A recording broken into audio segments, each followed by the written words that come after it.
വ്യാപാര സംഘർഷങ്ങൾ ലഘൂകരിക്കുന്നതിന് വേണ്ടി ചൈനീസ് പ്രസിഡന്റും അമേരിക്കൻ പ്രസിഡന്റും ചർച്ച നടത്തിയേക്കും എന്ന് US സ്ഥിരീകരിച്ചതിൻ്റെ പശ്ചാത്തലത്തിൽ ഇന്ന് ഗ്ലോബൽ മാർക്കറ്റിൽ ഒരു പോസിറ്റീവ് സെന്റിമെന്റ് പ്രകടമാണ്.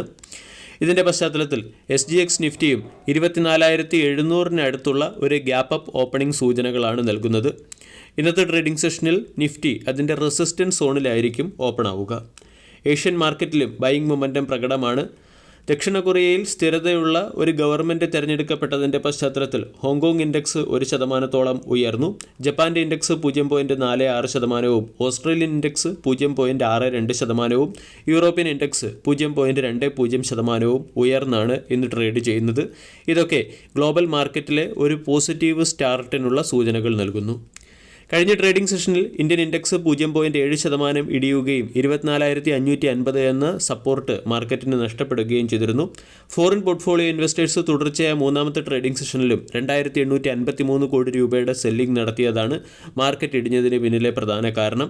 അതേസമയം ഡൊമസ്റ്റിക് ഇൻസ്റ്റിറ്റ്യൂഷണൽ ഇൻവെസ്റ്റർ തുടർച്ചയായ 11ാമത്തെ ട്രേഡിംഗ് സെഷനിലും 5,908 കോടി രൂപയുടെ ബൈയിങ് നടത്തുകയും ചെയ്തു.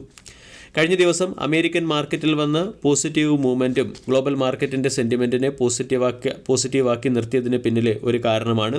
പ്രത്യേകിച്ചും അമേരിക്കയുടെ പേറോൾ ഡേറ്റ സൂചിപ്പിച്ചിരിക്കുന്നത് അമേരിക്കയുടെ ജോബ് ഓപ്പണിംഗിൽ ഉണ്ടായിരിക്കുന്ന വർധനവാണ്. എക്കോണമി വീക്കാകുമ്പോഴും കൂടുതൽ തൊഴിലവസരങ്ങൾ സൃഷ്ടിക്കാൻ സാധിക്കുന്നത് എക്കോണമിയെ സംബന്ധിക്കുന്ന പോസിറ്റീവ് അപ്ഡേറ്റ് കൂടിയാണ്.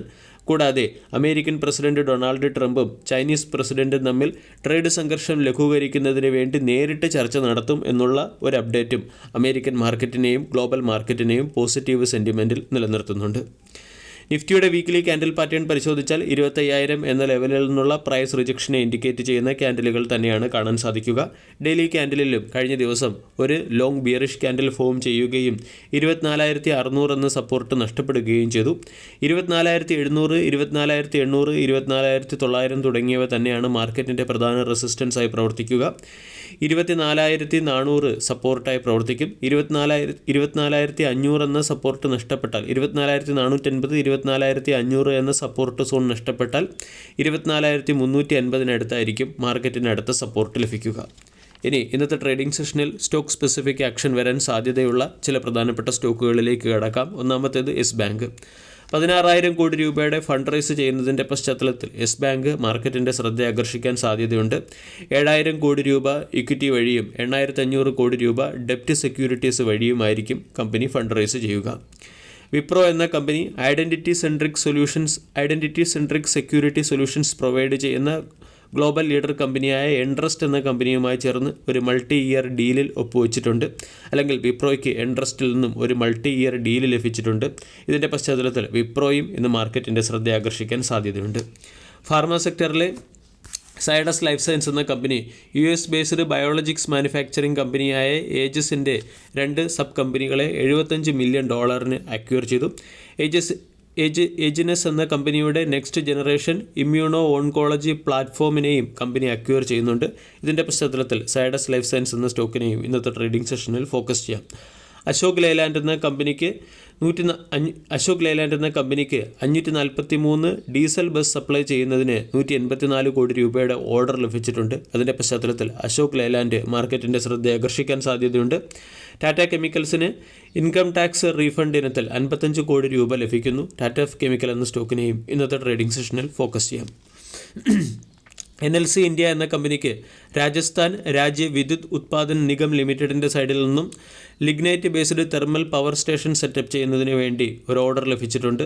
കൂടാതെ രാജസ്ഥാൻ രാജ്യ വിദ്യുത് നിഗം ലിമിറ്റഡുമായി ചേർന്ന് കമ്പനി ജോയിൻറ്റ് വെഞ്ചർ എഗ്രിമെൻറ്റിലും ഒപ്പുവെച്ചിട്ടുണ്ട്. ഇതിൻ്റെ പശ്ചാത്തലത്തിൽ NLC ഇന്ത്യ എന്ന സ്റ്റോക്കിനെ ഫോക്കസ് ചെയ്യാം. കാർലൈൽ ഗ്രൂപ്പ് ഇൻഡിജിൻ എന്ന കമ്പനിയിൽ നിന്നും പുറത്തു കടക്കുകയാണ്. കാർലൈൽ ഗ്രൂപ്പ് 10.2% സ്റ്റേക്കുകൾ സെൽ ചെയ്ത് 1,420 കോടി രൂപയാണ് സമാഹരിക്കുക. ഇൻഡജൻ്റെ സ്റ്റോക്ക് ഇന്ന് 6% ഡിസ്കൗണ്ടോടുകൂടി 580 രൂപ പെർ ഷെയർ എന്ന റേറ്റിലായിരിക്കും കാർലൈൽ ഗ്രൂപ്പ് സെല്ലിംഗ് നടത്തുക. ഗാർഡൻ റീച്ച് ഷിപ്പ് ബിൽഡർ എന്ന സ്റ്റോക്കിനെയും ഇന്നത്തെ ട്രേഡിംഗ് സെഷനിൽ ഫോക്കസ് ചെയ്യാം. ഇന്ത്യയുടെ first ever polar research vessel നിർമ്മിക്കുന്നതിന് വേണ്ടി ഗാർഡൻ റീച്ച് ഷിപ്പ് ബിൽഡർ എന്ന കമ്പനി നോർവേ ബേസ്ഡ് കമ്പനിയുമായി ചേർന്ന് ഒരു എഗ്രിമെൻറ്റിൽ ഒപ്പുവയ്ക്കുകയും ചെയ്തിട്ടുണ്ട്. കൂടാതെ കെയ്ൻസ് ടെക്നോളജിയുടെ സബ്സിഡറി കമ്പനിയിൽ $8.8 മില്യൺ ഇൻവെസ്റ്റ്മെൻറ്റ് നടത്താൻ തീരുമാനിച്ചു. ഇതിൻ്റെ പശ്ചാത്തലത്തിൽ കെയ്ൻസ് ടെക്നോളജി എന്ന സ്റ്റോക്കിനെ ഫോക്കസ് ചെയ്യാം. ടെക്നോ ഇലക്ട്രിക് ആൻഡ് എഞ്ചിനീയറിംഗ് എന്ന കമ്പനിക്ക് നോയിഡയിൽ ഡാറ്റാ സെൻറ്റർ സെറ്റപ്പ് ചെയ്യുന്നതിന് വേണ്ടി 10 മെഗാവാട്ട് ശേഷിയുള്ള ഡാറ്റാ സെൻറ്റർ സെറ്റപ്പ് ചെയ്യുന്നതിന് വേണ്ടി റെയിൽടെലിൻ്റെ സൈഡിൽ നിന്നും ഒരു ഓർഡർ ലഭിച്ചിട്ടുണ്ട്. സെർവോടെക് റിന്യൂവബിൾ എന്ന കമ്പനിക്ക് നോർത്ത് ഈസ്റ്റ് ഫ്രണ്ടിയർ റെയിൽവേയിൽ solar roof top project setup ചെയ്യുന്നതിന് വേണ്ടി 33 കോടി രൂപയുടെ ഒരു ഓർഡർ ലഭിച്ചതിൻ്റെ പശ്ചാത്തലത്തിൽ സെർവോടെക് റിന്യൂവബിൾ എന്ന സ്റ്റോക്കിനെയും ഇന്നത്തെ ട്രേഡിംഗ് സെഷനിൽ ഫോക്കസ് ചെയ്യാം. കാർലൈൽ ഗ്രൂപ്പ് യെസ് ബാങ്കിൽ നിന്നും സെല്ലിംഗ് നടത്തുന്നതിൻ്റെ പശ്ചാത്തലത്തിൽ യെസ് ബാങ്ക് ഇന്നും മാർക്കറ്റിൻ്റെ ശ്രദ്ധയാകർഷിക്കാൻ സാധ്യതയുണ്ട്. രണ്ടാമത്തേത് ഓല ഇലക്ട്രിക് മൊബിലിറ്റി എന്ന സ്റ്റോക്കിൽ ഹ്യുണ്ടായി മോട്ടോഴ്സ് ഓല ഇലക്ട്രിക് മൊബിലിറ്റീസിൻ്റെ 2.46% സ്റ്റേക്കുകളും കിയ കോർപ്പറേഷൻ 0.61% സ്റ്റേക്കുകളും സെൽ ചെയ്തു. അതേസമയം സിറ്റി ഗ്രൂപ്പ് ഓല ഇലക്ട്രിക് മൊബിലിറ്റിയുടെ 2% സ്റ്റേക്കുകൾ 50 രൂപ പെർ ഷെയർ എന്ന റേറ്റിൽ അക്വയർ ചെയ്യുകയും ചെയ്തു. വീഡിയോ എല്ലാവർക്കും ഇഷ്ടമായി എന്ന് വിശ്വസിക്കുന്നു. താങ്ക്